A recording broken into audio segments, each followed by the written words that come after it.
Muy buenos días, tengan todos bienvenidos a el octavo foro Costa Rica en Marcha de la Academia de Centroamérica en conmemoración al bicentenario de nuestra independencia.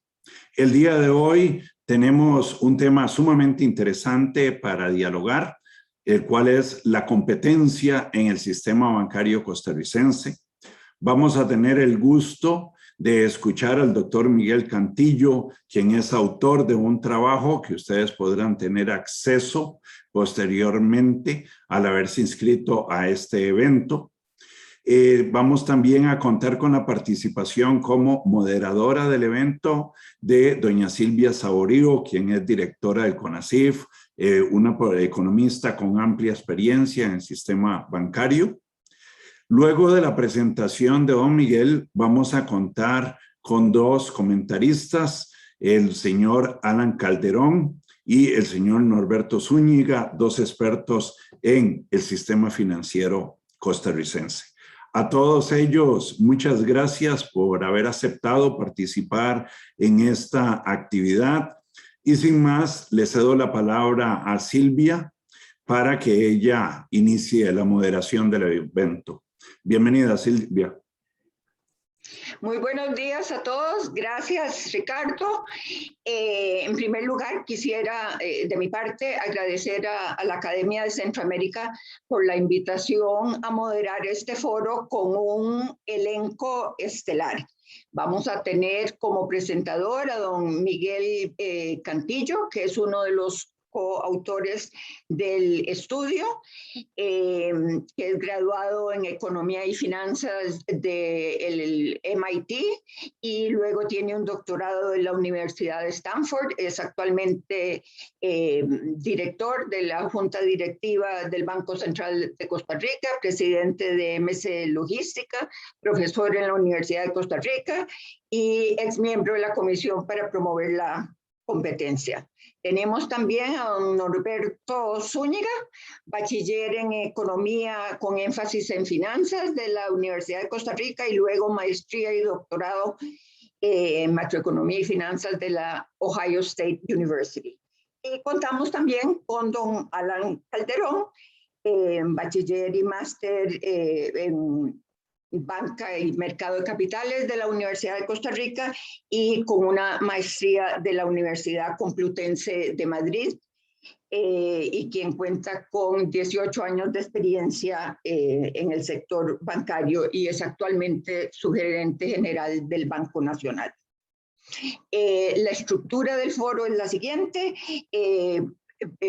Miguel nos va a presentar el estudio que consiste del análisis realizado y de los principales hallazgos en cuanto a la evolución de la captación de depósitos y la colocación de préstamos por parte de distintos agentes del mercado diferenciados por tamaño, grandes, medianos y pequeños, y por tipo bancos públicos, bancos privados y cooperativas.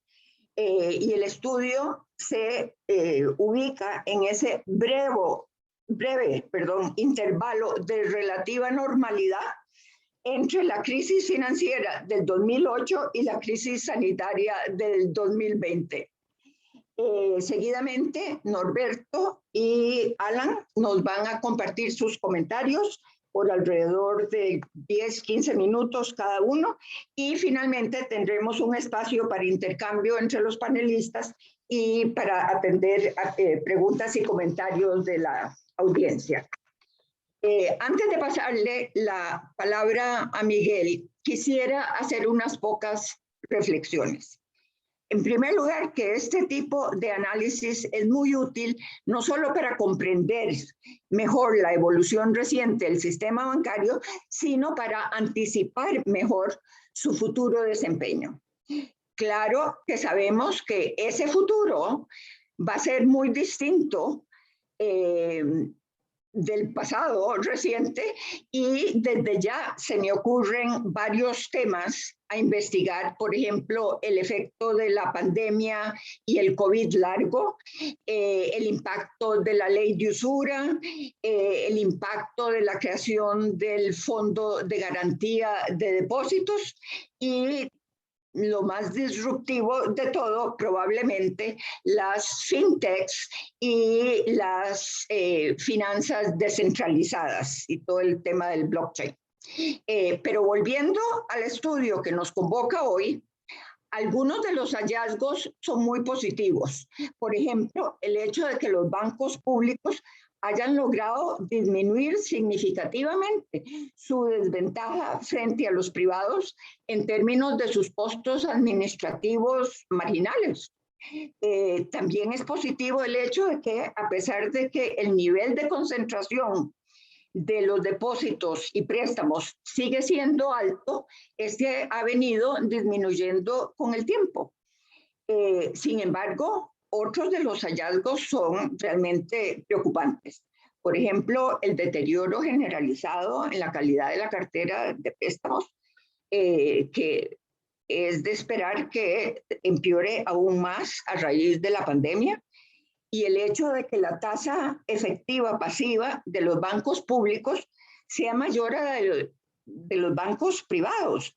Y debido en parte a una absurda lucha entre los bancos estatales por atraer los depósitos de las instituciones públicas.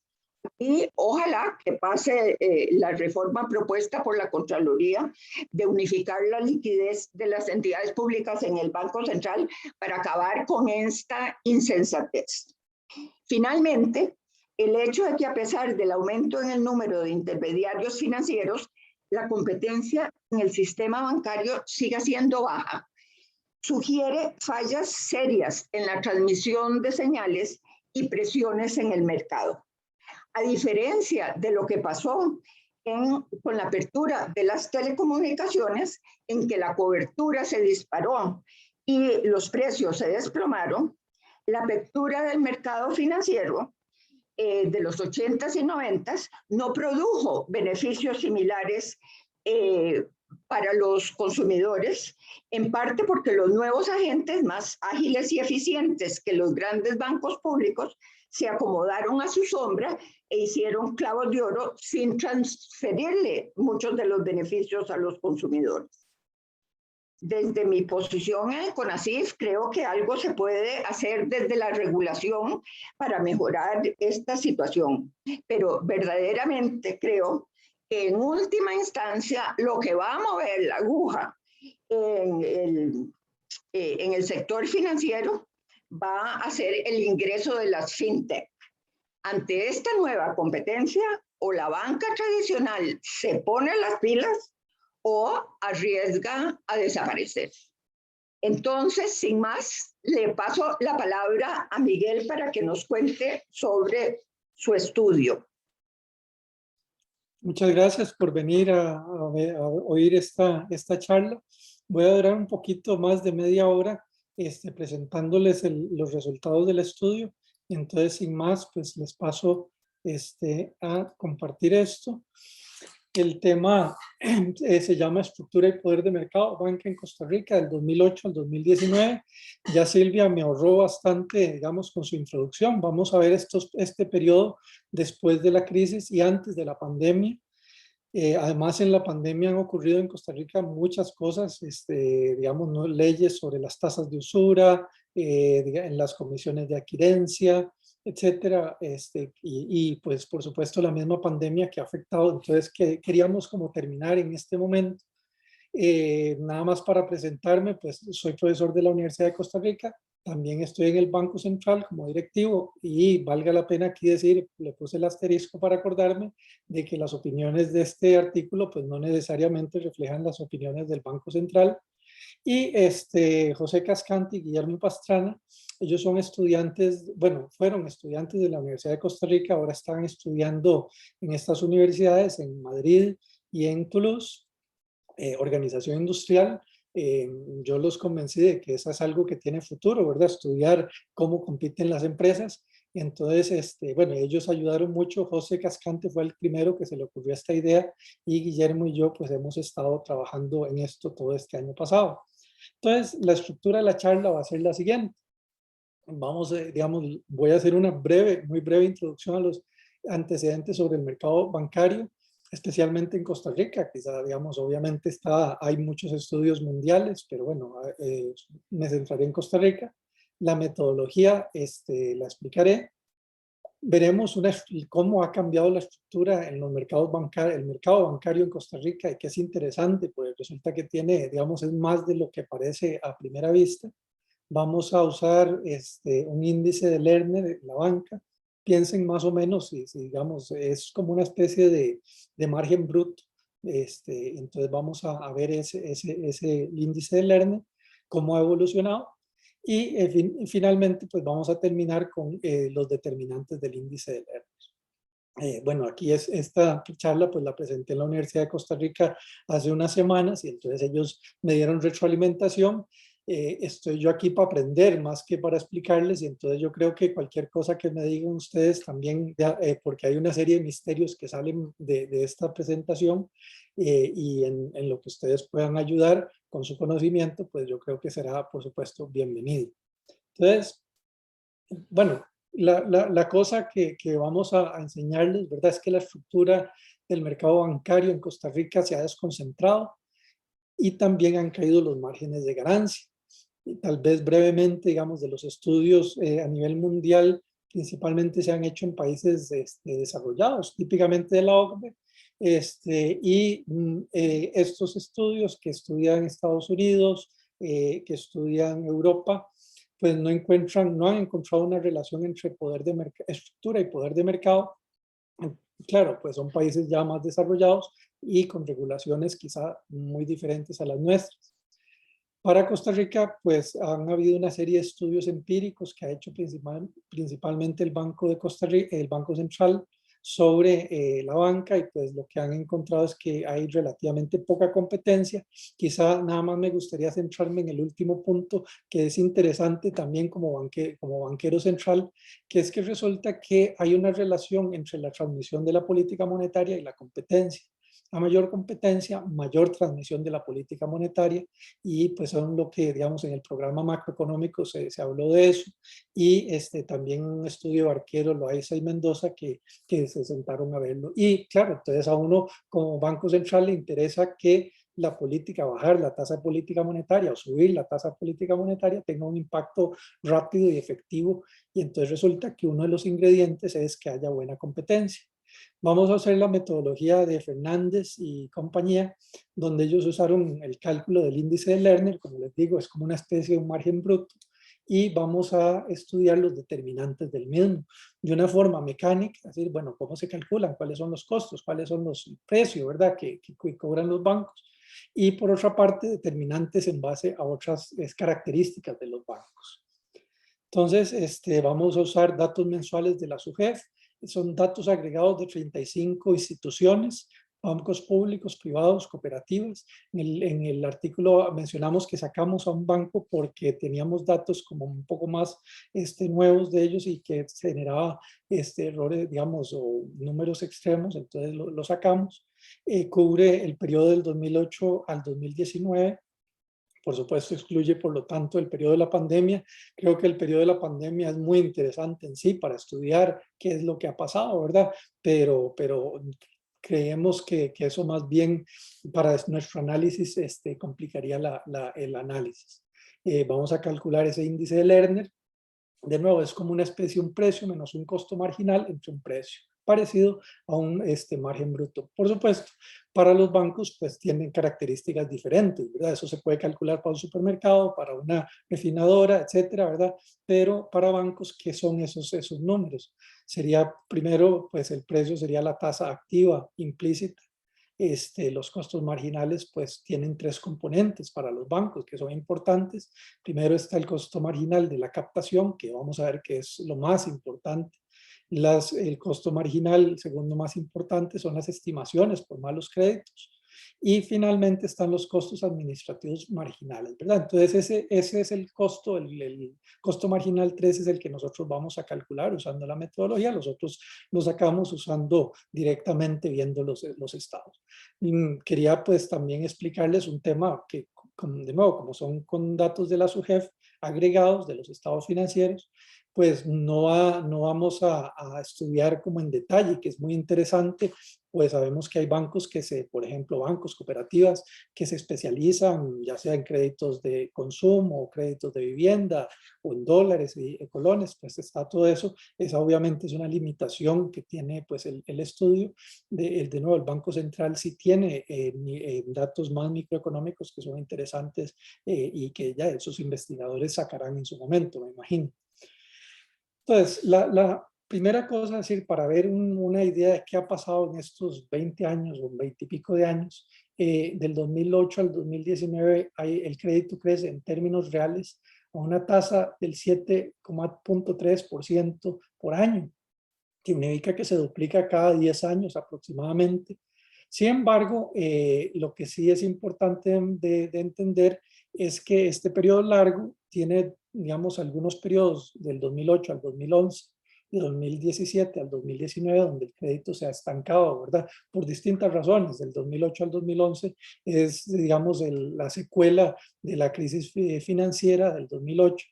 Y del 2017 al 2019, pues una cosa que todos ustedes o la mayoría de ustedes pues habrán experimentado en carne propia, pues es una crisis fiscal, déficits muy altos, una deuda bastante alta y un disparo el desempleo. Entonces que obviamente eso también afectó el crédito, ni qué decir ahora de la pandemia. Una cosa que uno puede empezar a ver son las participaciones de mercado, digamos, y podríamos considerar, vamos a considerar como 3 grupos de bancos, ¿verdad? Los grandes, los pequeños y los medianos. Y si vemos, pues están, digamos, los grandes, que es la línea verde arriba, han mantenido su participación de mercado en agregado, que los 4 bancos más grandes. Vamos a ver que, claro, hay una diferencia de composiciones ahí que va a pasar, que los medianos han perdido un poco de participación de mercado y los que, digamos, a veces andan como debajo del radar, pero que es interesante que sale, son todos los pequeños, incluyendo las cooperativas, han crecido bastante en estos años, ¿verdad? Si lo vemos también por banco público, privado y cooperativas, vemos que los bancos públicos podrían haber estado cerca del 60%, tenido el 60% de los préstamos para 2008 y han perdido más o menos unos 10 puntos porcentuales de participación, una pérdida, digamos, en agregado de cierta importancia. Las cooperativas han ganado, se ve en esa línea azul, no se ve muy bien, pero sí han ganado participación de mercado y pues todos los bancos privados también como que han mantenido su participación más o menos. Entonces, les explico ahora parte de la metodología que es el índice Herfindahl y su inverso.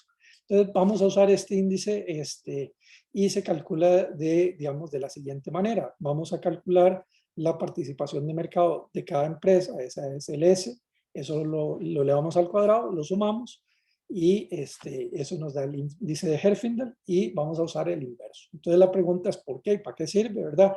Entonces la primera, digamos, esto se usa mucho digamos, en lo que es economía de la competencia y, digamos, en los lineamientos, tanto para la COPROCOM como para el Departamento de Justicia de Estados Unidos, la Unión Europea.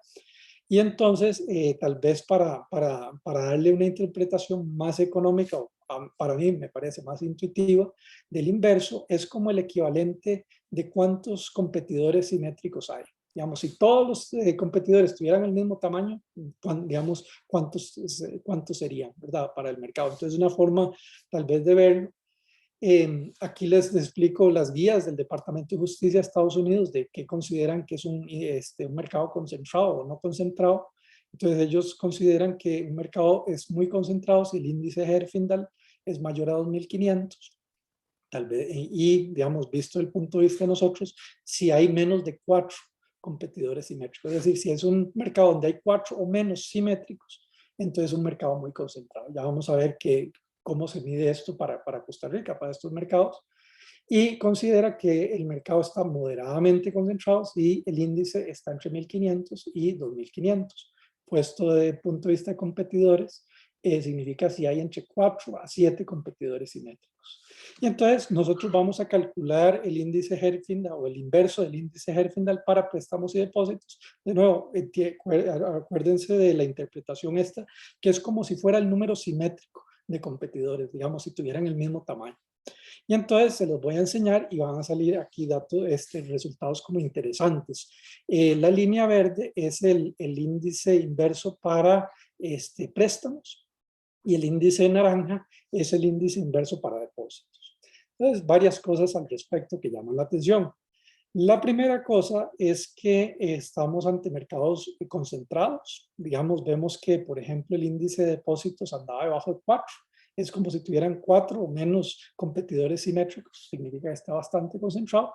Ese número ha subido a alrededor de 5, pero bueno, aún 5 es relativamente pocos competidores. Y en el número de prestamistas son 7, de 7 y han subido a casi 9.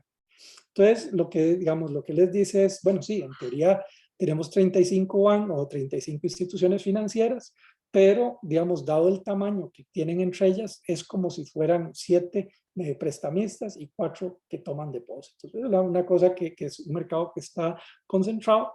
La otra cosa que llama la atención, ¿verdad?, es que se ha desconcentrado, digamos, se ha desconcentrado, es decir, que en los depósitos y en los préstamos se ha desconcentrado en estos últimos 12 años.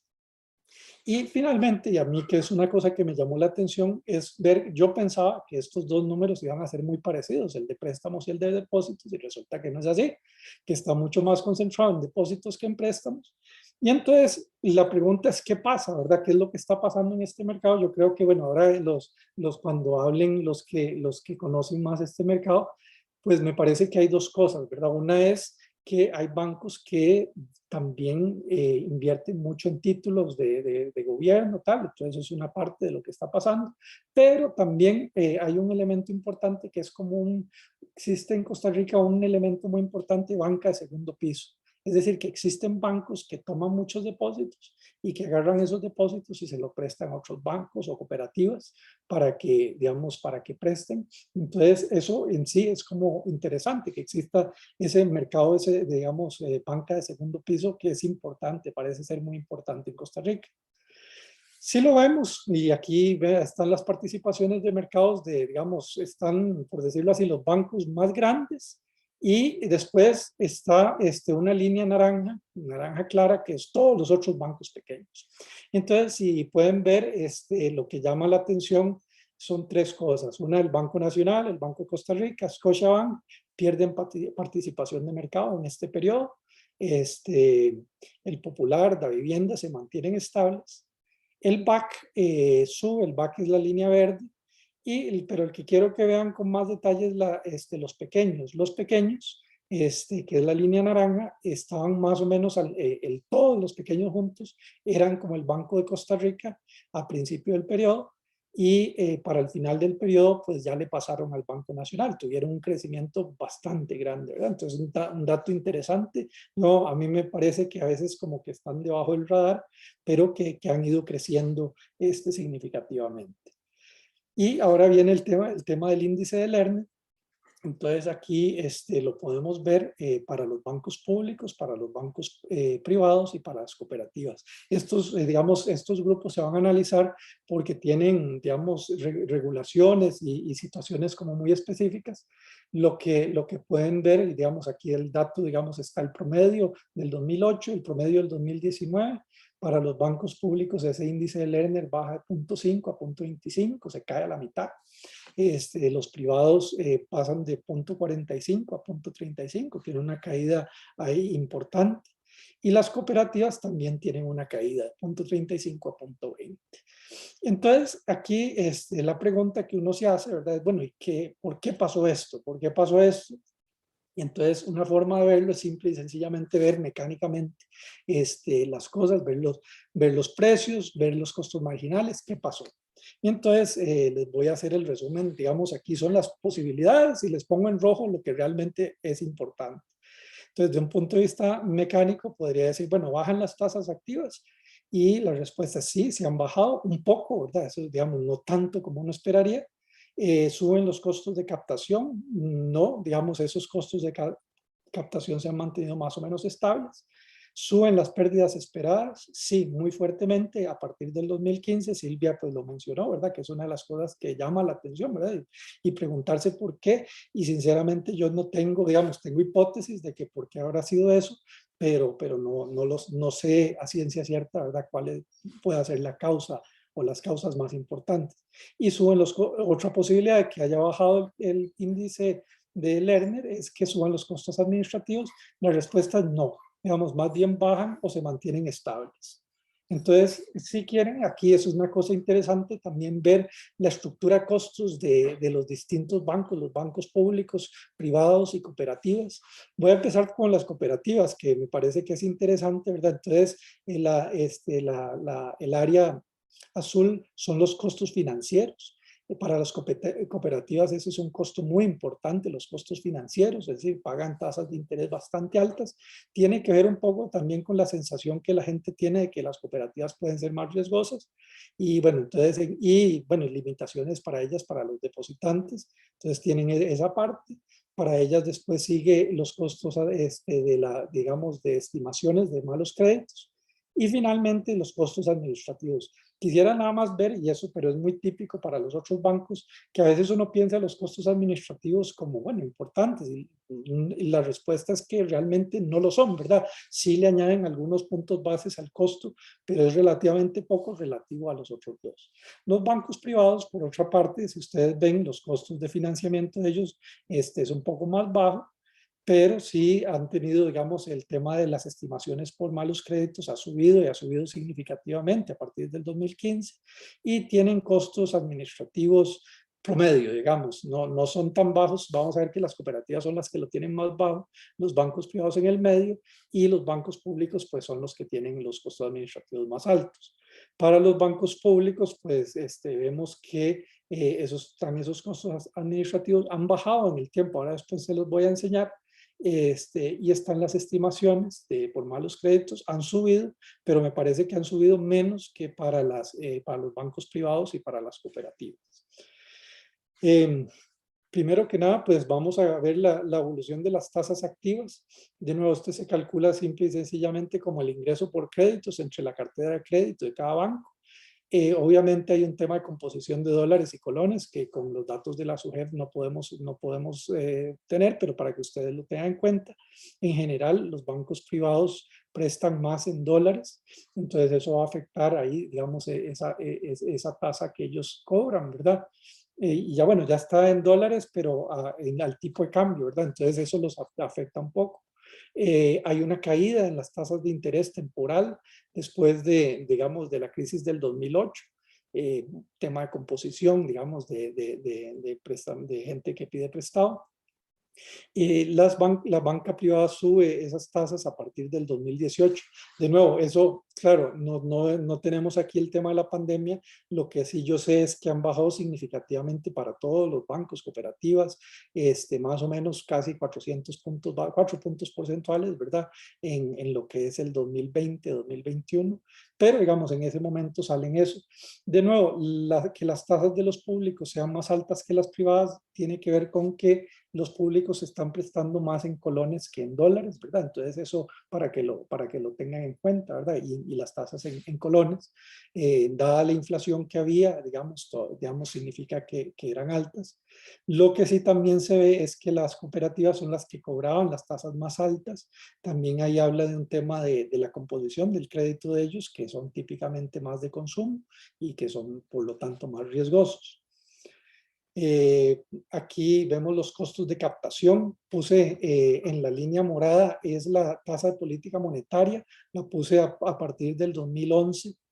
Es un poco también porque a partir del 2011, cuando empieza a salir, ¿cómo se llama? El mercado integrado de liquidez y todo es cuando empieza de veras a funcionar esa tasa de política monetaria. Existen estimados de antes, pero realmente como que quizás ese es el momento clave. Los costos de captación, como pueden ver, los que tienen los costos de captación más altos son las cooperativas, y prácticamente más del doble que los bancos públicos.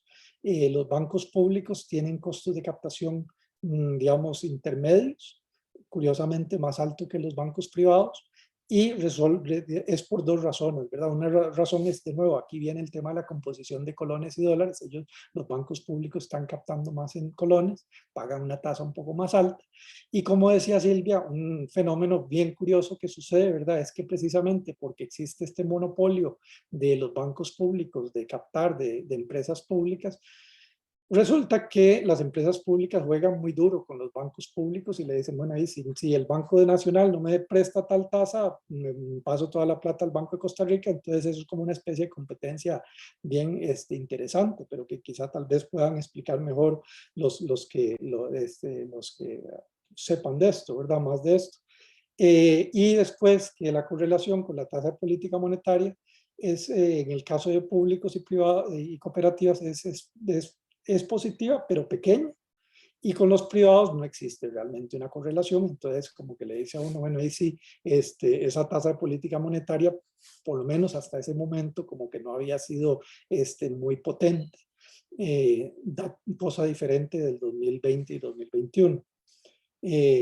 Están las pérdidas esperadas, y entonces aquí lo que es interesante es, bueno, han subido muy significativamente a partir del 2015. Esos son usando los datos financieros, digamos, los estados financieros de todos ellos. De las cooperativas siempre es el más alto, dado por el giro de negocios que las cooperativas tienen. Vemos que los bancos privados se les disparan las estimaciones por pérdida a partir del 2017. Y entonces, bueno, ¿cuáles son posibles causas? Aquí digo causas como posibles hipótesis, realmente me parecen razonables, pero no se podría decir cuál es más fuerte. Primero, que el tema de la política de dar préstamos en dólares a no generadores, ¿verdad? Que eso, bueno, ese es un tema que es problemático, ¿verdad? Y en el 2015 se dispara el tipo de cambio, entonces ahí como que saca a muchas personas del orden que tenía. Tenemos la crisis fiscal, ¿verdad? Que causa incertidumbre, pero esa crisis fiscal, pues uno puede decir, bueno, se dio a partir del 2018 más o menos, y también el disparo del desempleo, ¿verdad? Entonces, todas esas son causas de que posibles causas de que se haya disparado esas estimaciones por créditos. Vemos aquí el cálculo, y usamos esta metodología que es el costo administrativo marginal. Entonces, primera cosa, es una parte pequeña del costo. Vemos que lo más alto que había sido era para los bancos públicos, pero le añadía el costo de un crédito más o menos 60 puntos base. Eso ha bajado como más o menos 40 puntos base, digamos medio punto porcentual era lo que le subía el costo, los costos administrativos marginales. Los bancos públicos típicamente tenían esos costos más altos, han bajado significativamente. Las cooperativas, como ven, tienen más o menos costos relativamente bajos, y los bancos privados, también es otra pregunta, ¿verdad? Tienen costos, digamos, más bajos, pero de un momento a otro, pues a veces se les disparan. Por ejemplo, en el 2019 y en el 2011. Aquí son las preguntas de que por qué pasó esto, ¿verdad? No sé, bueno, pero entonces, ¿por qué puede estar pasando?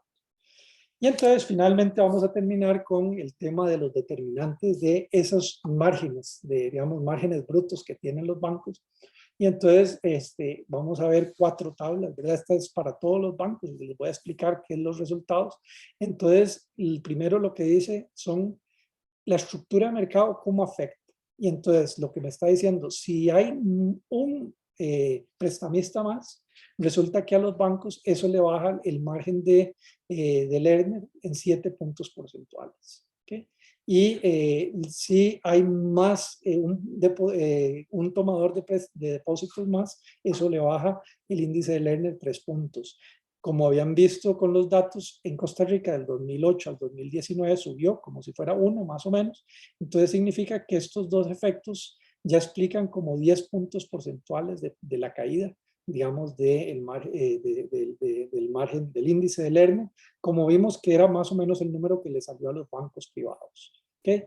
Resulta que hay una parte que es la participación del banco en préstamos, en el mercado de préstamos. A mayor participación yo le puedo cobrar una tasa más alta. Eso tiene toda una explicación, digamos, en organización industrial, que básicamente si yo tengo más participación de mercado, yo puedo cobrar un poquito más a mis clientes, porque normalmente hay costos de cambiarse de un banco a otro, ¿verdad? Entonces eso, digamos, es la típica explicación que existe.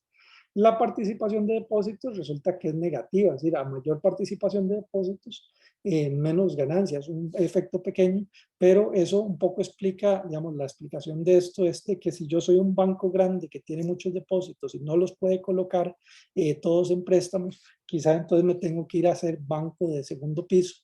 Y digamos, ese mercado de banca de segundo piso pues tiene márgenes de ganancia más bajos, ¿verdad?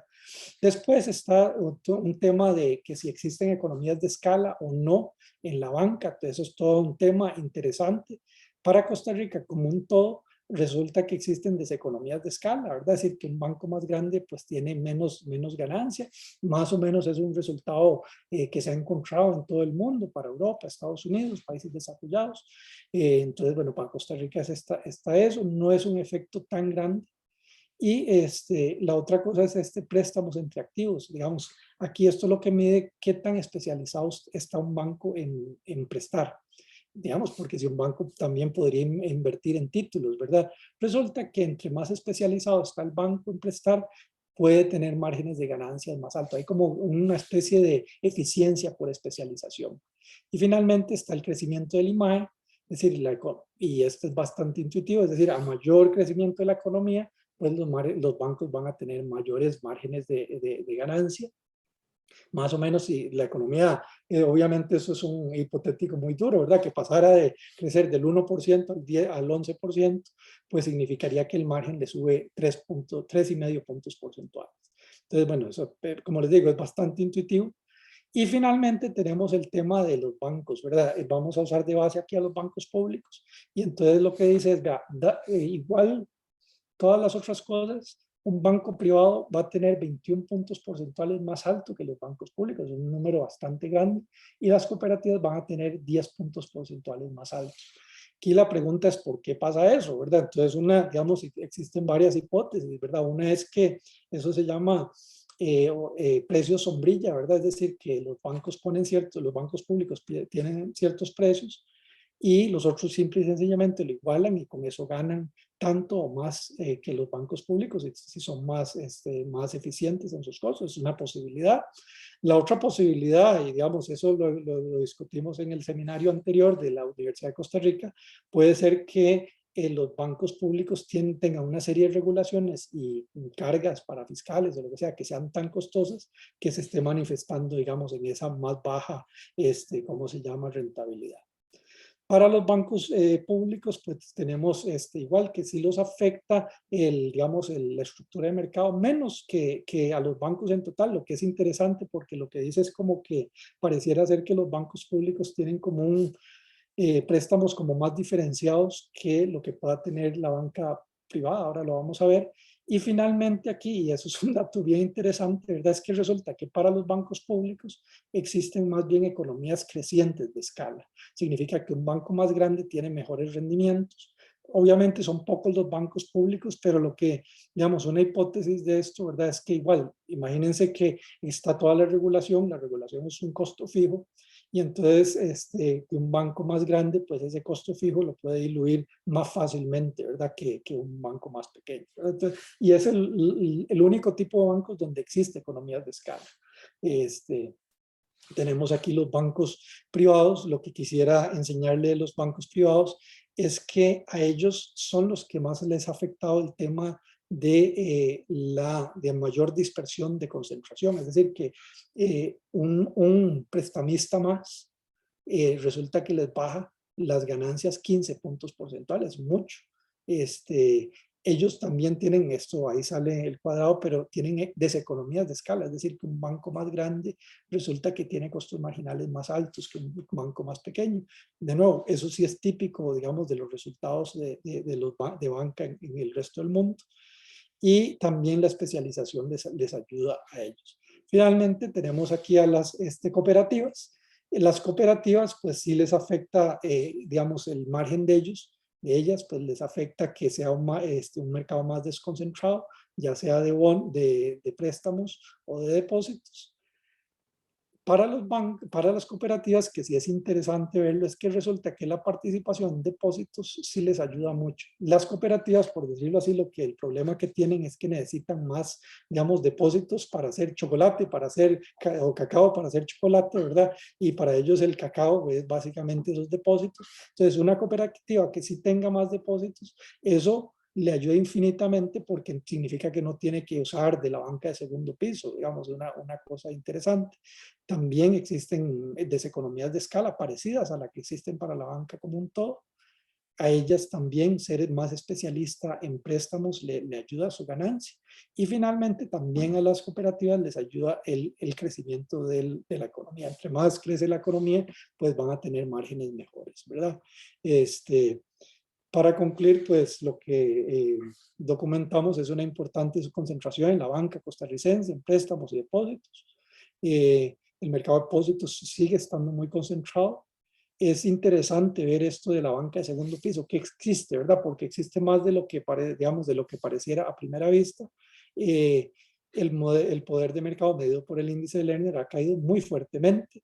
Y esto se debe básicamente a que las tasas activas han bajado un poquito, definitivamente, pero especialmente que la pérdida esperada se haya disparado espectacularmente, que es decir, no es una buena noticia, ¿verdad? Porque le dice, sí, ha bajado el poder de mercado, pero porque los costos se les han disparado, ¿verdad? Entonces eso no es bueno, ¿verdad? Vemos que con este análisis de panel que con la estructura de mercado sí que afecta materialmente, ¿verdad? El poder de mercado de la banca.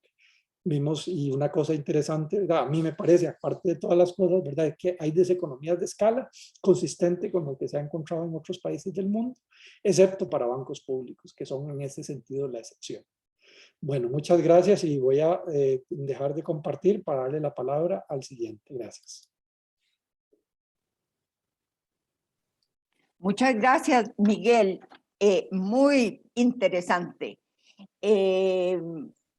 Pasamos entonces con Norberto para que nos cuente sus comentarios, porfa. Muchas gracias a la Academia por la invitación. Un saludo a usted, mi primera profesora de principios de economía, y recuerdo muy bien que en ese momento estaba yo un poco indeciso de estudiar economía y es una de las que me motivó a estudiar esta fascinante carrera en realidad. Saludos también a Miguel y a Alan.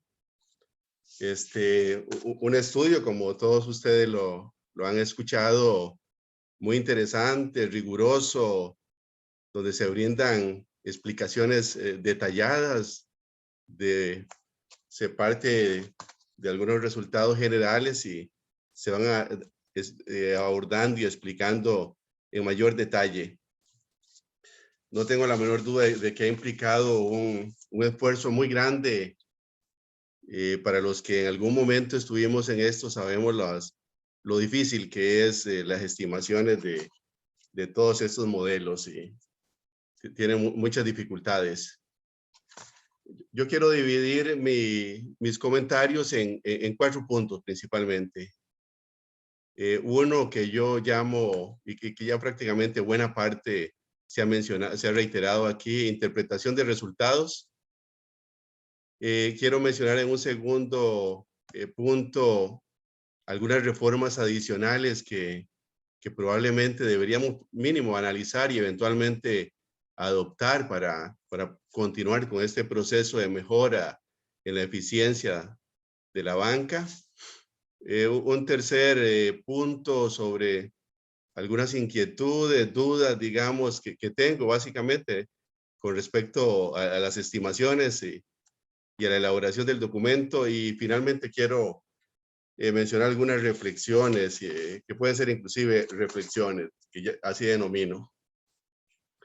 Bueno, el primer punto que digo, interpretación de resultados. Como hemos visto durante todo este periodo, se da una caída significativa en el poder de mercado de los bancos y está muy relacionado con la menor concentración que hay en los depósitos, pero especialmente en los préstamos. Se reducen los márgenes de intermediación financiera y llama la atención, digamos, la mejora que ha habido en la eficiencia de los bancos públicos cuando uno ve la evolución de los gastos administrativos. Eso es lo que generalmente uno menciona, digamos, y los estudios cuantitativos le dicen a uno sobre cómo ha mejorado la banca en el país. Pero hay algunas cosas cualitativas, digamos, que yo quiero rápidamente mencionar, digamos, y uno es que conforme ha habido más bancos, ha habido también una mayor oferta, digamos, de bienes y servicios bancarios que han atendido diferentes nichos de mercado. Y algo, digamos, que a veces uno pasa desapercibido, son los mayores plazos de los préstamos. Yo recuerdo hace, no sé, más de 10 años, 15, 20 años, donde los préstamos de vivienda eran a 10, 15 años y ahora es a 30 años. De manera que yo creo que esos son, entre otros, digamos, cosas muy positivas que ha sucedido en la banca. Sí, digamos, me sorprendió mucho de estos resultados, los altos gastos, digamos, en los préstamos incobrables, donde el costo total, más o menos una tercera parte, es el costo para los bancos públicos y privados y como una cuarta parte en las cooperativas, digamos, se le llama a uno mucho la atención. Si uno se pone a buscar alguna explicación, bueno, buena parte es una serie de medidas que se han tomado a lo largo de los años, digamos, para generar mayor competencia. Sin duda, una muy importante fue la apertura de las cuentas corrientes a la vista, la banca privada. Ya un poco antes de la apertura de la cuenta de capital, el acceso a préstamos externos y, claro, el crecimiento que han tenido los bancos privados, los pequeños y las cooperativas. Pero aún así, como menciona Miguel, la eficiencia, digamos, medida por el índice de Lerner aún se mantiene elevado a pesar de que ha disminuido y probablemente haya un gran espacio, digamos, en la parte de la parte pasiva, ¿verdad? Que es donde ha habido las menores mejoras y la principal concentración. Y precisamente el segundo punto que quiero mencionar es sobre algunas reformas adicionales.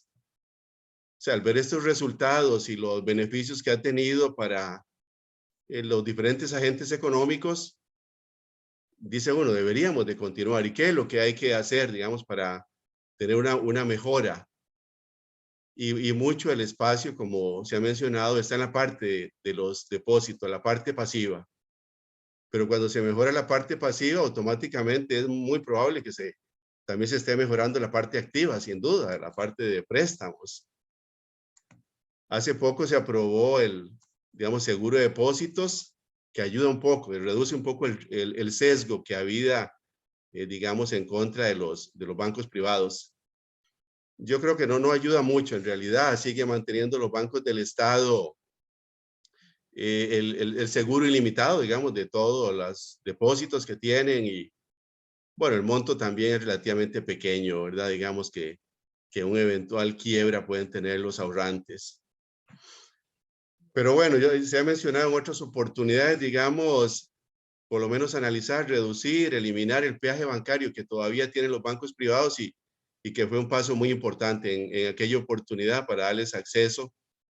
Yo creo que eso ayudaría mucho, digamos, a quitarle esa carga que tienen los bancos privados, digamos, a la hora de captar en cuenta corriente y a la vista y sin duda que sería un menor costo, digamos, para ellos. Bueno, también está lo que se mencionó y que probablemente no era, digamos, en términos de costos tan positivo para los bancos públicos, son los depósitos de las instituciones públicas.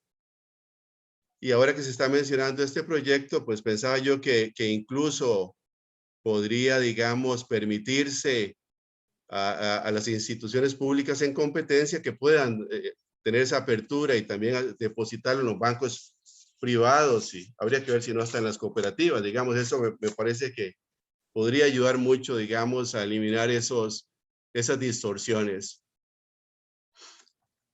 Pero las reformas, digamos, uno generalmente menciona eso, pero deberían ser un poco más integrales. Y deberíamos de hacer todo un análisis de las diferentes regulaciones que existen en los distintos intermediarios financieros que tenemos. Yo creo que ahí es una tarea importante que deberíamos de hacer en el Banco Central o el CONACYT para ver, digamos, todas las diferentes que hay. Y si uno se pone a ver, son muchas, digamos, en bancos estatales, el Banco Público Popular, las cooperativas, las mutuales, de manera que valdría la pena tener eso, ir analizando y ver cómo uno puede reducir, digamos, esas distorsiones, esas diferencias que hay en el tratamiento. Y dentro de esto, digamos, si uno quiere avanzar, pues debería también ver, digamos, las cargas que tienen los bancos del Estado, ¿verdad? Las cargas parafiscales que representan un poco más de una tercera parte de las ganancias antes de impuestos. Pero no deberíamos de quedarnos ahí, digamos, el sistema financiero deberíamos verlo de una manera un poco más amplia, digamos, y deberíamos de ayudar, algo se ha hecho, pero fortalecer un poco más la educación financiera, digamos, sobre todo de ciertos estratos de la población que no maneja muy bien, digamos, todos esos términos financieros y que podría ayudarles mucho a ellos y en consecuencia también a los bancos. Y no debemos de olvidar, digamos, de que los mercados financieros, y en particular los mercados de crédito, existe siempre una asimetría de información que provocan problemas de selección adversa y de riesgo moral. Y yo creo, por mencionar una cosa, que debería tratar de ver cómo la central de deudores se amplía un poco más para tener, digamos, a otros prestamistas, digamos, que no necesariamente son los regulados. Y finalmente, digamos, en esta parte y al ver ese crecimiento de los préstamos incobrables, yo creo que deberíamos hacer un análisis de si el sistema jurídico, legal, está respondiendo bien, si está ayudando a que los préstamos, digamos, se puedan recuperar. Y eso es muy importante en una economía y en el sistema financiero. Yo creo que, bueno, está también el tema ese trillado un poco de si todos los tres bancos públicos son suficientes, digamos, o algo más debería hacerse por ahí. Muy rápidamente, bueno, el tercer punto es un poco lo que llamo yo algunas inquietudes, curiosidades, digamos, la menciono así muy rápido para que si vale la pena lo tomen en cuenta, digamos, los autores. Una que no se menciona, digamos, por ningún lado, el cierre del Banco Crédito Agrícola, se intervino a finales del 2017 y fue absorbido por el Banco de Costa Rica en el 2018. No sé si eso tendrá algún efecto. Me llamó la atención, digamos, que se menciona ahí el impacto que pueda tener un banco tan pequeño, el banco privado, digamos, generando outliers significativos ahí. No encontré una explicación, digamos, siendo tan pequeño que pudiera provocar eso. Cuando vi la poca relación, porque siempre se ha mencionado la tasa base, la tasa de política monetaria con las tasas de los intermediarios, me preguntaba si en esa correlación se incluyeron, digamos, algunos rezagos. Y Miguel mencionó, pero yo creo que vale la pena eventualmente ver, digamos, la parte de crédito en dólares, que yo he visto estudios y se comporta de una manera bastante diferente a colones y hay información, digamos, para eso. Bueno, la inflación se disminuyó mucho y habría que ver qué impacto tiene en ese periodo. Básicamente, digamos, por ahí. Bueno, finalmente en esta parte me llamó la atención y eso no, la verdad que en este momento no estoy seguro si los R cuadrados, digamos, que se obtienen de la regresión del índice de Lerner son, digamos, suficientemente robustos, confiables, digamos. Por ejemplo, la regresión del índice Lerner total es 0.12. En los bancos públicos apenas de 0.059 con 572 observaciones. En los bancos privados de 0.15 y en las cooperativas de 0.19. Yo recuerdo un poco, digamos, que yo creo que cuando uno hacía alguna regresión me parecía que debería ser un poco más alta, pero bueno, ahorita no lo recuerdo, digamos, quizás Miguel nos pueda mencionar algo al respecto. Y la última parte, todos estos temas que, digamos, que se abordan en este estudio y de los que estoy comentando yo, son muy importantes y la mayoría son bastante estructurales, digamos, que tanto las decisiones, digamos, como tomarán mucho tiempo. Muy importantes, pero no son de la noche a la mañana.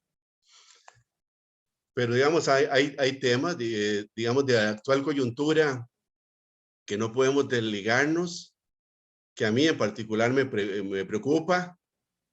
Y para ser concreto, digamos, me preocupa un poco la estabilidad monetaria y cambiaria que se ha observado en los últimos meses, digamos, amenazada la veo. Y contrario, digamos, a lo que hasta hace poco uno pensaba que era el desequilibrio fiscal, la elevada deuda, ahora más bien lo asocio a las actuaciones del Banco Central. Se ha seguido una política monetaria muy expansiva, recurriendo a instrumentos no tradicionales y manteniendo artificialmente bajas las tasas de interés en colones. Como ustedes saben, la mayoría de bancos centrales de los países en desarrollo ya llevan varios meses ajustando la política monetaria y las tasas de interés. Y aquí a mí me ha sorprendido que nos vanagloriamos, digamos, de que todavía tenemos una política monetaria expansiva, cuando yo no veo prácticamente ningún factor, digamos, de que la soporte, la apoye. Esta situación, digamos, la política monetaria expansiva ha provocado premios negativos para las inversiones en colones, salidas de capital, pérdida de reservas monetarias y aceleración de la devaluación del colón. Norberto, sí, termino en un minuto. Un minutico. Un minuto, termino. Esta situación ha inducido a los agentes económicos y en especial a los fondos de pensiones a invertir en instrumentos externos, quizás asumiendo mayores riesgos, porque ellos tienen que cambiar los fondos que tienen de colones a dólares y pues me preocupa eso. Ahora, en mi concepto, en vez de ajustar las tasas de interés del Banco Central, hoy me sorprendí al leer los periódicos muy temprano, está proponiendo controlar las compras de dólares de las instituciones y de las operadoras de pensiones. También propone captar, endeudarse en dólares para sostener el tipo de cambio. Estas medidas, en mi concepto, implican regresar a los controles de capital, inclusive probablemente hasta registro, y eventualmente podría con lo que están pretendiendo hasta presentarse una presa de divisas. De manera que estas medidas, digamos, y lo que se dio antes, que quizás en algún momento fue positivo de aumentar la liquidez que ayudó al gobierno a financiarlo, implica un gran retroceso. Tengo la duda, digamos, de si estas medidas que están proponiendo sean avaladas por el Fondo Monetario Internacional. Inclusive cuestiona hasta la legalidad, digamos, cuando lee uno la ley orgánica y ve las condiciones que debe haber para un mercado cambiario flexible. Yo, con todo respeto, creo que inclusive que los señores diputados deberían de preocuparse, y yo diría que el presidente del Banco Central debería comparecer y analizar esta situación, que la veo muy riesgosa y de mucho cuidado. Muchas gracias, Norberto. Nos deja con alguna preocupación. Esa es la idea, yo creo que sí. Le paso la palabra a Alan. Bueno, buenos días. Bueno, Norberto le dejó un poco de pimienta ahí ahora al tema, y tal vez ahora en las conclusiones puedo referirme a algunas cosas de estas. Bueno, en primer lugar, agradecerles a los participantes. Veo que hay una muy buena cantidad de espectadores, 124, y eso yo creo que ese tipo de foros siempre lo requiere, ¿verdad? Al final del día enriquecemos siempre el conocimiento cuando compartimos y apalancamos el conocimiento. Así que esto, a mi juicio, siempre es uno de los los elementos que distingue a la academia y su honor para mí más bien participar. Contarles que justamente hace algunos, tal vez 4 meses, participé justamente en FELABAN en una presentación justamente analizando el mercado latinoamericano. Y tiene algunas coincidencias, don Miguel, con lo que usted ha venido encontrando. Tal vez un poco lo que quiero empezar, voy a dividir mis comentarios en 3. Lo primero son los comentarios específicos del documento. Ahí voy a hacer algunas referencias metodológicas, por si los consideran a bien revisarlas. Luego, tal vez algunas explicaciones del lado bancario, porque vemos que esos resultados pueden ser de esa forma, y concluyo también con unas reflexiones de lo que sigue a nuestro juicio.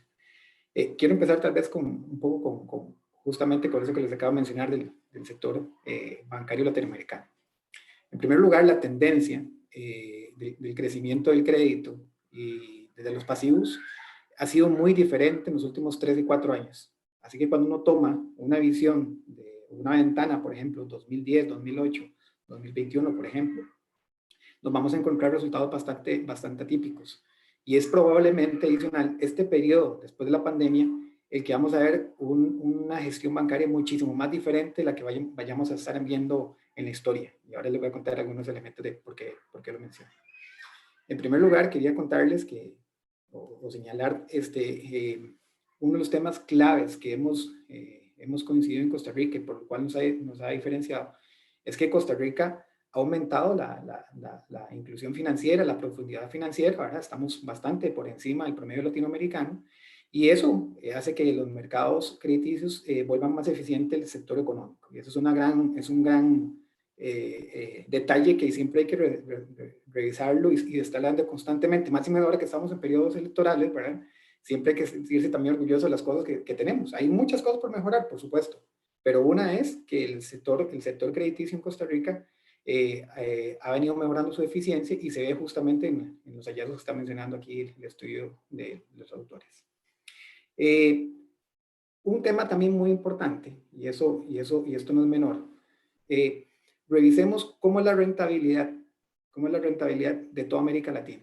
Y se van a encontrar que, por ejemplo, la rentabilidad sobre el patrimonio nominal de Costa Rica es la más baja de toda América Latina. Es la más baja de toda América Latina. Por ejemplo, hay países como Argentina, como Uruguay, que tienen rentabilidades por encima del 25%. Nuestro es alrededor del 6%. Y esto tiene varias explicaciones que yo creo que se pegan a los hallazgos que tiene el estudio de los autores. En segundo lugar, si lo ajustamos igual por inflación, también sigue siendo los más bajos. Y no es un tema del último año. Ya tenemos por lo menos un quinquenio con esa tendencia. Entonces, esto es un hallazgo muy importante también que tenemos que sacarle provecho, porque significa que esta inclusión financiera le ha estado llegando más a personas. Y muy bien lo decíamos Norberto, con muy buenos ojos se ha visto de que esa mayor competencia ha generado que entonces en la banca hayan productos diferenciados, como por ejemplo, ustedes recordarán, ahora ya por lo menos hay entidades que dan créditos a tasa fija, incluso en algunos hasta 3 a 5 años. Eso no se encontraba hace un tiempo. Y eso yo creo que son parte de las ventajas competitivas que se han venido observando en el sistema financiero y que justamente lo recoge este estudio. Otro tema importante es que en los últimos 3 años, en toda América Latina, el crecimiento del crédito ha sido ralentizado. Básicamente es porque tuvimos un boom en el mundo, ¿verdad? Del 2004 al 2002, para ser exactos, al 2009, y eso hizo un sobreendeudamiento en las personas. Y eso es una tendencia mundial, o sea, no fue un tema solo de las economías desarrolladas, eso ocurrió a nivel mundial.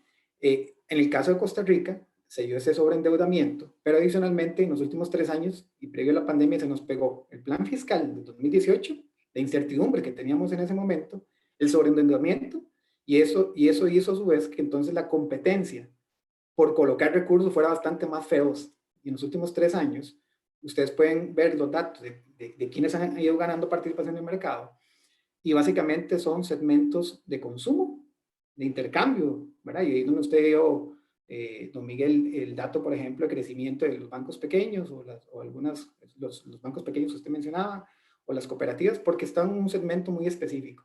Y es justamente porque la demanda agregada que había en el mercado era bastante más contraída que la que había en el 2014. ustedes tal vez recordarán, en el año 2010, Costa Rica no solo crecía 2 dígitos en crédito, sino que ese crecimiento era por encima del 20%, en términos nominales. Hoy el crecimiento de crédito es 1,5%. Entonces, esa posibilidad de recursos también hace que entonces vuelva más, bastante más feroz el mercado. Pero eso involucra también nuevas estrategias que podrían explicar gran parte, digamos, de estos hallazgos. Yo creo que también merece mucho la pena, y ya lo han estado comentando, todo el tema relacionado con las asimetrías regulatorias. ¿Por qué? ¿Qué explica, por ejemplo, esas diferenciaciones? Y ahí yo creo que tal vez, quería mencionarle a Miguel, 3 observaciones metodológicas por si los quiere considerar. Uno, tiene que ver el mercado. Costa Rica es bimoneda. Y entonces, colones se comporta súper diferente a dólares, súper distinto.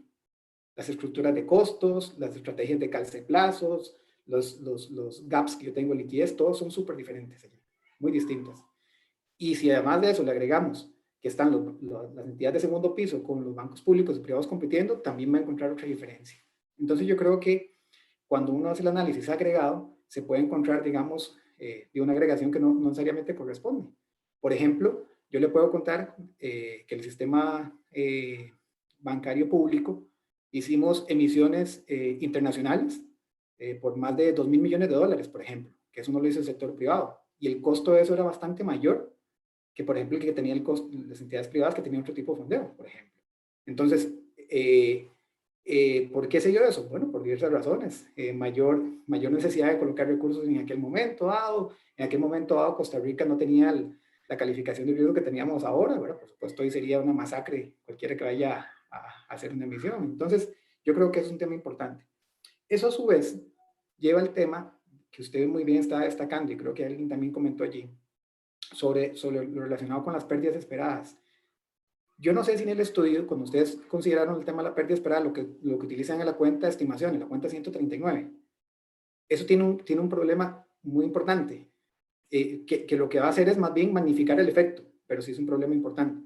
La cuenta de estimaciones es un neto de la garantía que tiene cualquier operación de crédito. Al final del día uno lo que tiene que hacer es como construir una pérdida esperada.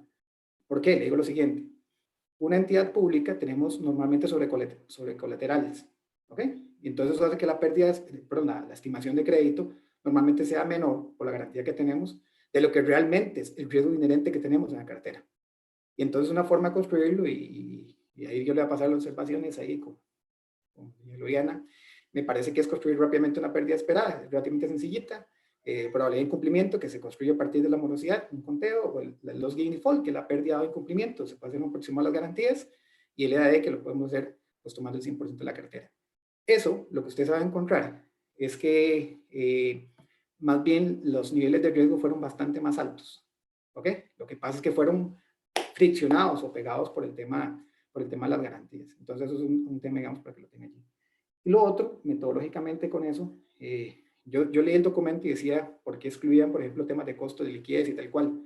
Pero en Costa Rica, particularmente, la regulación establece 2 indicadores que son muy importantes para la gestión de la liquidez, pero que se contraponen entre ellos. El calce de plazos y el indicador de cobertura de liquidez. Yo puedo estar, por ejemplo, bien en el indicador de calce de plazos, pero el indicador de cobertura de liquidez me hace falta un poquito. Entonces tengo que hacer una sobreestimación. Y viera que no es menor. Por ejemplo, en un margen financiero, el 6% de cualquiera de los que participan en el sistema financiero, ese costo de la liquidez puede andar en una cuarta parte, 1,5. Así que entonces yo creo que es un tema el tema del costo de la liquidez es un tema significativo que podría cambiar la estructura para el índice de Lerner que usted mencionaba allí. Ok, para ir concluyendo, porque doña Silvia yo creo que ya ahorita me va a cortar el micrófono, algunos temas también me parecen importantes. Creemos que la tendencia que ha venido para el sistema es la adecuada. Costa Rica ha vivido la mayor cantidad de cambios regulatorios de la historia en los últimos 4 años, ¿verdad? Para la historia. Entonces, yo, a diferencia de don Norberto, yo sí veo con buenos ojos, por ejemplo, el tema del seguro de depósito. Se le dice un representante de la banca pública, ¿verdad? A mí me parece que sí es una forma de empezar a establecer o quitar las asimetrías regulatorias. Pero es que las asimetrías regulatorias no solo pasan por allí, pasan por temas, por ejemplo, está el tema del peaje bancario, sí es un tema, que por cierto, hace más bien más daño que beneficio, porque es un costo para las entidades públicas administrarlo y nos consume suficiente patrimonial. pero entonces casi que mejor que se nivele y se puede hacer otra forma para poder proponerlo. Dos, el tema de los parafiscales, sí es un tema, pero adicionalmente la diferencia, por ejemplo, impuesto de renta, o que las entidades públicas tenemos que hacer, por ejemplo, contratación administrativa, ¿verdad? Esos son temas de costos muy elevados, y eso yo creo que no es un tema menor. De hecho, recientemente lo dijimos en la Asamblea Legislativa por el tema de la propuesta del gobierno, el impuesto solidario que quería proponer la banca pública. Eso es generar todavía una mayor distorsión sobre el mercado, y eso tiene un costo. Y ojo, que no se ha trasladado, lejos de que la gente pueda pensar, no se ha trasladado hacia el cliente, porque el ROE sigue siendo bajo, como les mencioné allí. Ese tema de las asimetrías yo creo que es un tema importante revisar. La otra gran noticia que hemos visto en América Latina tiene que ver con la eficiencia. Y vean este dato que les voy a dar. El promedio de eficiencia en América Latina de bancos públicos anda en 58%. Eso es básicamente 2 puntos por encima de lo que tienen hoy los bancos públicos, después de que veníamos de niveles de eficiencia del 80%. Es una grandísima noticia, y eso el estudio también lo viene a ayudar, digamos, porque otra vez eso mejora la posible inclusión financiera en Costa Rica. Y eso yo creo que es un tema que hay que seguirlo haciendo. Hay un ascenso, usted mostró un ascenso en la banca privada, eso se explica por registros de mayores niveles de gasto en algunas entidades, y eso es público, por cierto. Entonces eso es lo que explica eso. Y del lado de las cooperativas que usted mencionaba, las cooperativas tienen 2 particularidades. Una es que el fondeo, por supuesto, es de banca de segundo piso en gran medida, pero además está el riesgo de crédito. Alguien señalaba ahí en el chat y preguntaba, ¿por qué las tasas de interés, si baja la tasa política monetaria, no baja lo suficiente? Y la respuesta es que uno, por ejemplo, cuando ir a captar recursos, la gente no se fija solo en la tasa política monetaria. Hay una cosa que se llama riesgo de crédito.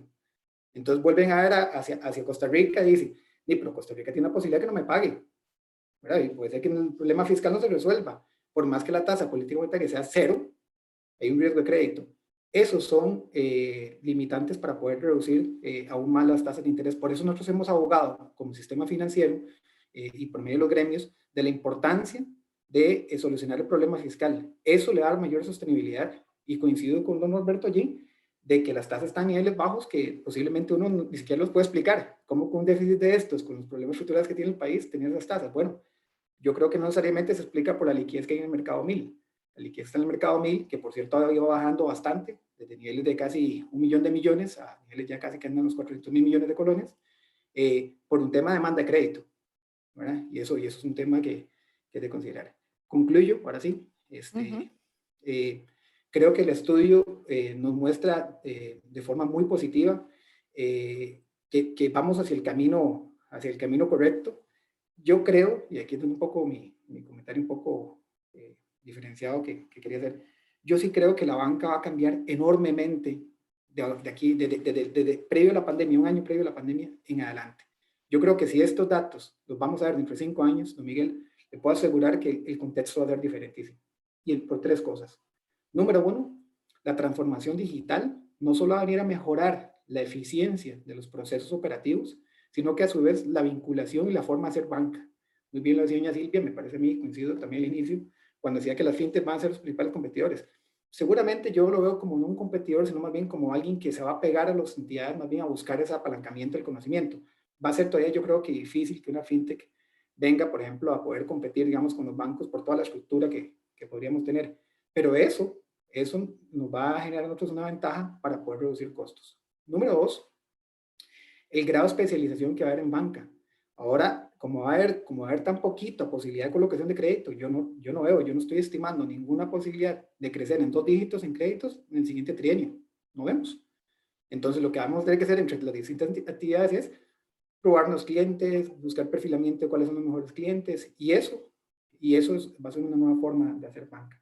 Y tercero, y con esto concluyo, la semana pasada estaba en una reunión con una gente de unos bancos de Europa, y me llamó mucho la atención porque había 2 en particular, uno que es súper innovador, y nos decía cómo ellos ya pasaron aquello que uno le contaba en organización industrial, que uno estudiaba, o en administración bancaria, que tenía que ir migrando a que los ingresos por comisiones tenían que ser por lo menos 1/3 más importante entre su balance. Resulta que este banco, que en su plaza es el banco más importante, y es el número 8 de Europa, el 60% de sus ingresos ya vienen producto de puros servicios o comisiones, ya no por temas financieros, márgenes. Y entonces ahí es donde vamos a encontrar también todo el tema de la nueva gestión bancaria. Vamos a estar viendo temas de seguros, temas de pensiones, y yo creo que eso va a ser un nuevo norte, una nueva forma de hacer banca, y eso es lo que va a permitir más bien que se siga desacelerando la concentración en el sistema costarricense. Y yo, felicidades, me parece que fue un estudio extraordinario. Muchas gracias, Alan. Uy, yo, como había dicho al principio, estoy de acuerdo con vos en que va a haber una transformación muy precipitada en el sistema financiero, no solo bancario, y que probablemente de aquí a 10 años vaya a ser irreconocible con respecto a lo que tenemos hoy en día. Antes de abrir a preguntas del público, me gustaría darle a Miguel la oportunidad, ya sea de aclarar o comentar sobre los comentarios. Ok, Miguel. Muchas gracias y muchas gracias por los comentarios. Me parece que han sido muy constructivos, ¿verdad? Y entonces y algunos de ellos pues definitivamente los vamos a usar para mejorar el documento. Y para eso me parece que esto más que nada también hay una parte mía de ganar de oírlos a ustedes que me cuenten cómo lo ven de su parte. Yo estoy de acuerdo, digamos, y con Norberto, un tema que está en el mercado de los, digamos, del depósitos, que es interesante, y que en el fondo creo que el tema es de que hay regulaciones que son contraproducentes. Digamos, uno a veces piensa que una regulación es algo que, digamos, alguien gana, alguien pierde, pero pueden haber regulaciones, como nos está diciendo Alan también, que son perder, perder, ¿verdad? Es decir, que todo mundo pierde. El tema de los peajes bancarios puede ser un ejemplo. Y también el tema, de digamos, y ya sí a mí me ha caído un poco más a la idea de que, digamos, los costos de los bancos, y mencionó el tema de la contratación administrativa siendo un gran costo. Yo creo que definitivamente hasta que uno lo ve se da cuenta que es así, ¿verdad? Sobre los comentarios, digamos, más técnicos, ¿verdad? Sí, digamos, banco crédito tendríamos que meterlo a ver cómo queda. Pero igual no es que cambia los resultados, digamos, los resultados siguen siendo los mismos. Lo que pasa es que uno, si ve los datos, ve que genera, digamos, tiene números muy atípicos y que como más bien parece como errores, ya no sé si en el tema de la SUGEF o lo que sea, entonces no los quisimos meter por eso, ¿verdad?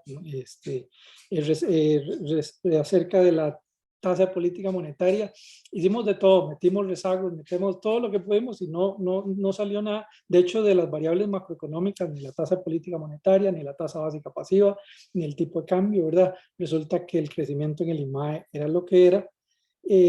Sí, yo quisiera tener datos de los estados financieros para hacer el tema bimoneda. Yo estoy totalmente, entiendo, ¿verdad? Que el 36% de los créditos es en dólares, ¿verdad? Pero esas son las limitaciones de los datos que tiene la SUGEF. Como les decía, el Banco Central sí que tiene datos micro y por moneda, entonces ya ellos podrán hacer un mejor trabajo en ese sentido, ¿verdad? El R cuadrado es típico para estimaciones de panel, ¿verdad? Lo que creo que tal vez, fíjese, también son los test estadísticos, que son bastante significativos, ¿verdad? Pero sí es bastante típico que, digamos, si uno ve los otros estudios de panel, pues dan R cuadrado por el estilo de esto, ¿verdad?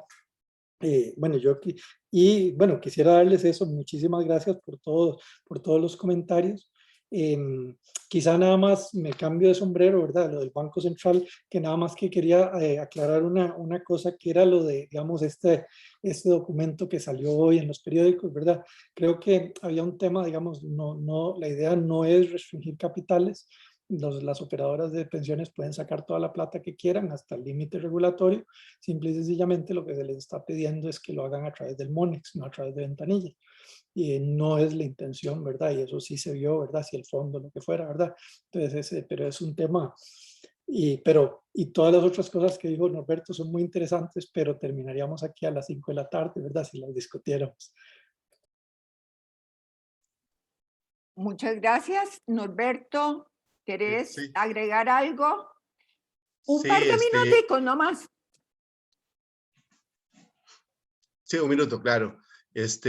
No, lo que yo leí no es solo eso, Miguel, sino que van a poner límites, inclusive, y si se sobrepasan esos límites, se cobra una multa. Imagínate todo lo que eso pueda provocar. Una institución que tenga deudas en el exterior, o Sí, las no, compras de divisas de recope. O sea, veo un retroceso, un peligro, donde, Miguel, con todo respeto, lo que hace falta al banco es aumentar la tasa de política monetaria. Desde ningún punto de vista una tasa menor al 1% tiene en las circunstancias actuales domésticas del país e internacionalmente sentido alguno. Solo las operadoras de pensiones están sacando más de $1.000 millones. No puede uno quedarse con los brazos abiertos, el tipo de cambio devaluándose. Y también ahora el Banco Central se va a endeudar en dólares para poder atender la demanda de divisas. Todo ese tipo de cosas ya las habíamos superado y teníamos un Banco Central mucho más técnico, y ahora está recurriendo a todo ese tipo de controles y deudas que ningún bien nos hace. Y va a generar más bien expectativas negativas en los agentes económicos de ese tipo de medidas que se están sugiriendo. Gracias, Norberto. Perdón, Alan, ¿quieres añadir algo? No, nada más técnicamente, Miguel, nosotros también, ahí luego nos podemos juntar, ahora que hablaba sobre el tema de la regresión y de eso se me olvidó, nosotros hemos implementado algunos tipos de metodologías alternativas, por ejemplo, modelo SUR, ¿verdad? De regresiones aparentemente no relacionadas. Yo creo que eso podría servir un poco, incluso por el tema de los rezagos que estabas conversando y un poco para diferenciar. Yo creo que eso luego lo podemos conversar ahí con detenimiento. Y no, y aquí el foro es riquísimo, aquí haría solo para hablar de cualquier cosa. Hablamos ahora, por ejemplo, el tema de la caja única de liquidez, eso casi que solo para hacer un foro de eso, más bien de la problemática, ojo, de la problemática más bien que es esa propuesta. De hecho, más bien voy a sacar un artículo en relación con eso para que también lo revisemos, pero yo creo que ese es un poco ese tipo de foros, compartir opiniones. Silvia, tiene el micrófono apagado. Muchas gracias. Creo que tenemos una mesa servida muy apetitosa y que debería dar pie a un diálogo nutrido. Claro, aquí yo me voy a poner un poco el sombrero de CONACYT y preguntar o que tomen en cuenta en sus consideraciones hasta dónde el marco regulatorio está ayudando o haciendo más difícil la evolución del sistema financiero en la dirección en que uno quisiera que evolucionara. Yo sí sé que en los 2 años y pico que tengo de estar en CONACYT, ha habido un verdadero tsunami regulatorio, causado básicamente por 2 razones. Una, lo de la pandemia, que eso llevó a todo un replanteamiento y flexibilización de regulaciones que ahora estamos empezando a reversar.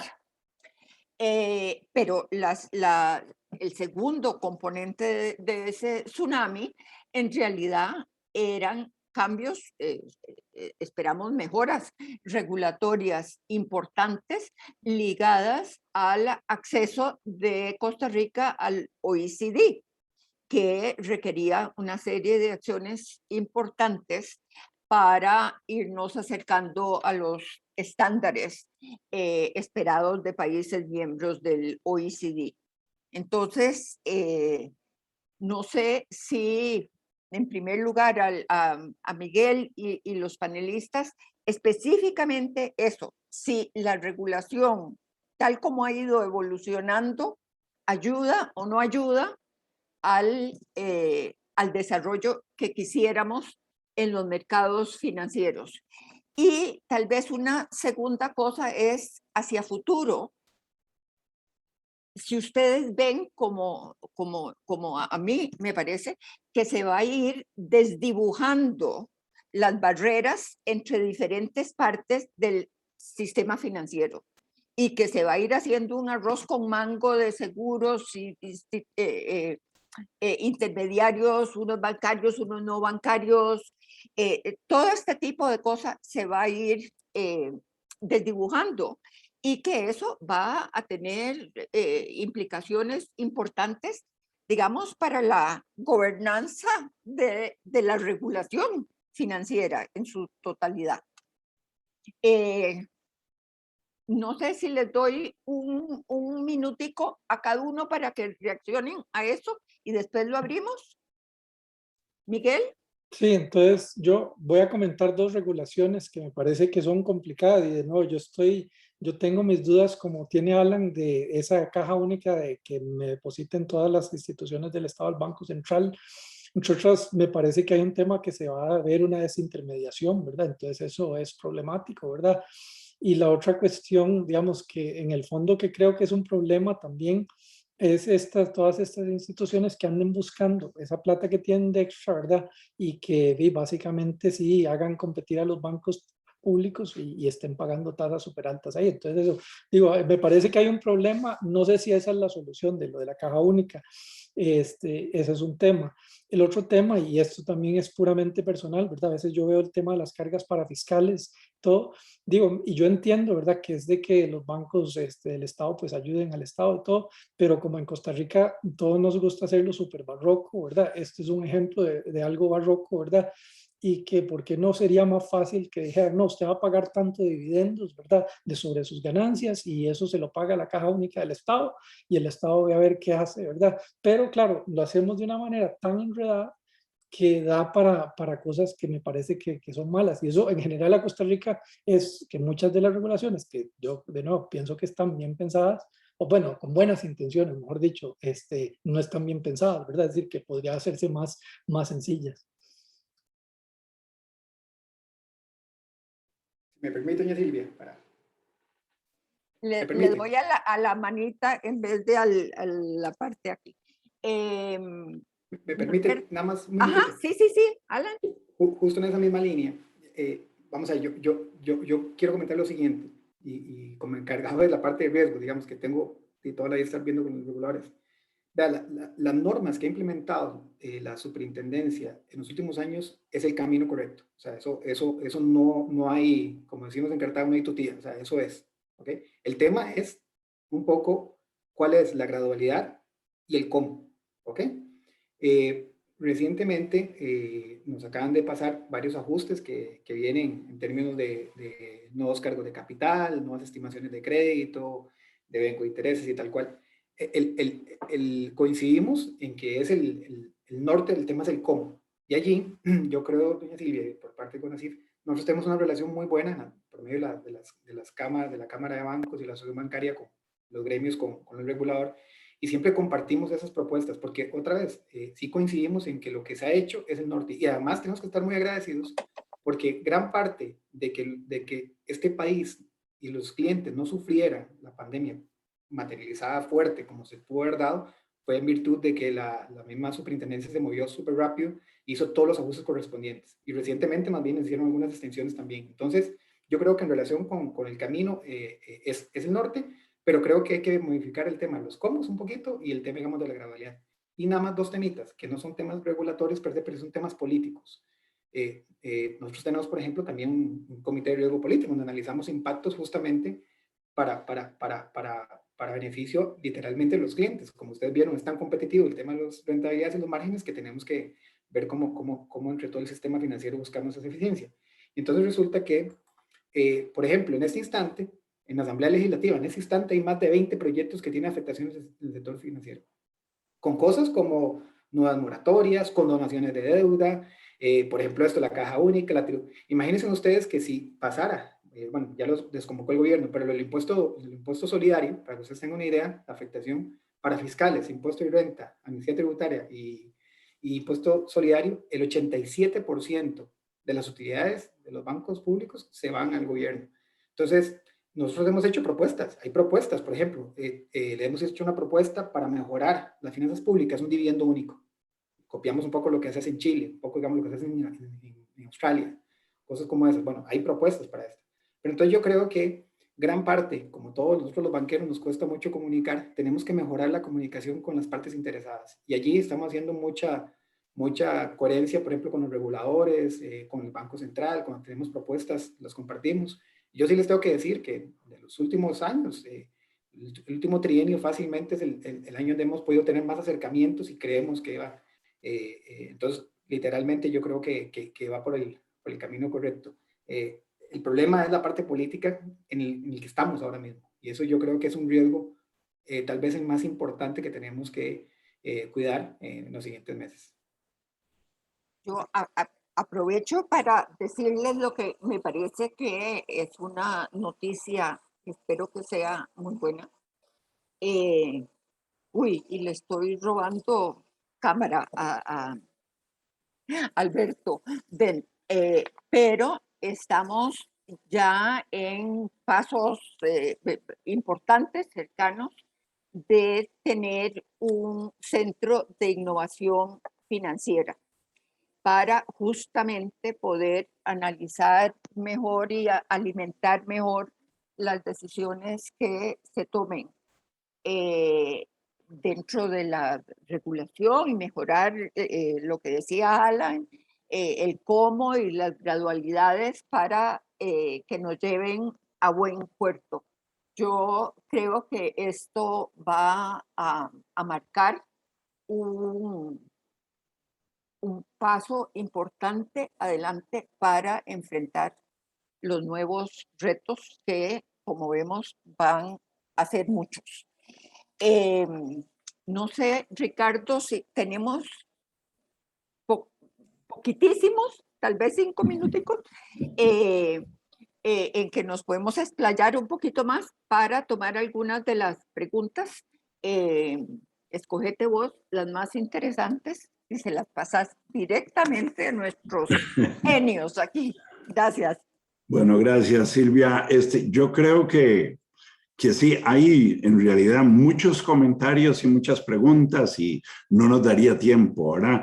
Pero voy a irme a algunas que me parece que podrían ser interesantes de abordar en estos pocos minutos que hay. Y voy a comenzar con la sección donde están las preguntas y respuestas. Dice, una pregunta es, hola, ¿qué es lo que hace falta para desconcentrar más el mercado bancario? La segunda es, si la tasa básica pasiva ha bajado, ¿por qué en los bancos públicos no han bajado los costos financieros? Y luego hay una que es larga, pero no sé si hará tiempo de entrarle, pero es hablando de la banca del futuro, dice de la mano cooperativo de actores públicos, privados y hasta académicos. Es posible pensar en una banca socioeconómica que agregue actores como el IMAS, el INBU, CONAPE, INDER, Banca para el Desarrollo, etcétera. Dice, para pagos de servicios ambientales y otros educativos y demás. Y por último, vamos a ver. Dice, no he leído el estudio, por lo que quisiera saber si en el estudio se abordó el papel de Banca para el Desarrollo y sus efectos en el tema del estudio. Yo diría que por el momento, y pedimos disculpas por no poder abordar todas las valiosas preguntas y comentarios que ustedes han hecho, pero yo diría que por el momento invito a los tres panelistas a que escojan los temas de los 4 que he señalado y pues tal vez no sé si en 1 minuto pudieran o 2 abordarlo. No sé si Miguel quisiera comenzar con algunos de esos temas. Sí, digamos, tal vez para empezar con qué hace falta para desconcentrar más aún la del mercado bancario, Yo creo que todo el tema del seguro de depósitos, ¿verdad? Es decir, las cooperativas, digamos, en la medida que puedan recibir más depósitos, eso va a desconcentrar el mercado, ¿verdad? Yo creo que es un tema interesante. La pregunta de la tasa básica pasiva, sí, digamos, no, acuérdense, nosotros terminamos en el 2019, del 2010, el 2020, 2021 han sido años muy movidos, como usted se imaginará, y el costo de los bancos y los bancos públicos ha bajado muchísimo, el costo financiero, ¿verdad? Entonces esa parte sí. Sobre el tema de los temas sociales de los bancos, a mí lo que me sorprendió a la hora de hacer el estudio es ver, digamos, que en Costa Rica hay 35 intermediarios financieros, uno siempre piensa 5 o 6, y que las cooperativas, hay de todo, ¿verdad? Hay cooperativas, hay Copeleche, hay, digamos, hay de todo tipo de cosas, y entonces creo que ese es un gran experimento natural muy interesante, ¿verdad? Donde se han hecho por gremios y todo, y que eso, como me parece como una cosa bonita, ¿verdad? Que del mercado en Costa Rica, ¿verdad? Sobre la banca de desarrollo, no, digamos, nosotros usamos solo los datos, digamos, que salen en la SUGEF.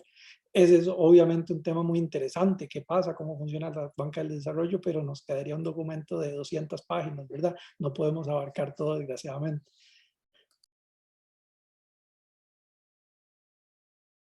Gracias. ¿Alguien más? Norberto, Alan, ¿quisieran, Charlie, alguna? Sí, yo podría opinar sobre, tirar dos cosas interesantes, me parece. Vamos a ver, sobre el tema de la tasa básica, ya lo había explicado un poquito. La relación no es 1 a 1, o sea, es una relación directa, pero es chica, ¿verdad? Es una relación directa, es decir, si va hacia abajo, pues tiene que verse transferido el efecto sobre los costos pasivos de las entidades, pero no es 1 a 1. Pero sin embargo, no es cierto que no haya reducido los costos. De hecho, en la página del Banco Central, la persona que lo escribió, hay una diferenciación entre bancos públicos, bancos privados y cooperativas, y ven el peso relativo que tiene cada quien, ahí ven el costo promedio. Se van a encontrar básicamente lo siguiente. Desde el año 2019, cuando hubo la reducción en el encaje mínimo legal y, en colones, y a su vez la reducción también después en la tasa política monetaria, el 5.25, gradualmente empezó a bajar. Los costos, por ejemplo, en la reducción de tasa básica, los bancos públicos fueron de más de 240 puntos base. ¿Okay? Entonces, sí es una reducción bastante significativa. ¿Por qué no puede seguir bajando más? Alguna gente piensa, otra vez, que es el problema tasas piso. No, el problema no anda por allí. El problema pasa por el tema de la prima por riesgo de crédito que hay que pagarle a los depositantes. Es decir, por más que don Norberto confíe mucho en el Banco Nacional y tal cual, pero yo llego y le digo, bueno, me va a pagarle 0.25 por un certificado de depósito a plazo. Él seguramente dice, no, en Costa Rica un año esta cosa no me compensa ni la inflación. Entonces, cuando hacemos las emisiones estandarizadas y tal cual, el costo se nos incrementa. Entonces, eso es un tema importante. Sobre el tema de banca de desarrollo, eso está muy interesante. Lo que pasa es que ahí me metí en el campo de don Miguel, pero también nosotros hemos revisado varias cosillas de estas. El estudio esto es más bien de intermediaciones, digamos, ¿verdad? Para ver temas de depósitos y temas de participación de mercado. Yo creo que es un tema conexo, no es directo, pero es un tema que me parece interesante como de forma conexa abordar después para ver, justo con la última pregunta, que también sería como para hablar. Hay programas específicos que coincido pueden ser duplicados entre entidades públicas, entre bancos públicos, y eso hay que abordarlo y hay que resolverlo. Una pregunta que decía un participante, ¿cómo hacer para que sigamos bajando la concentración? Asimetrías regulatorias, hay que romperlas, o sea, sí o sí hay que romper eso, ¿verdad? 2, seguir mejorando el tema de la eficiencia, como lo estamos planteando. Por ejemplo, los bancos públicos tenemos directrices públicas de indicadores de meta, de eficiencia, y yo creo que eso es un tema.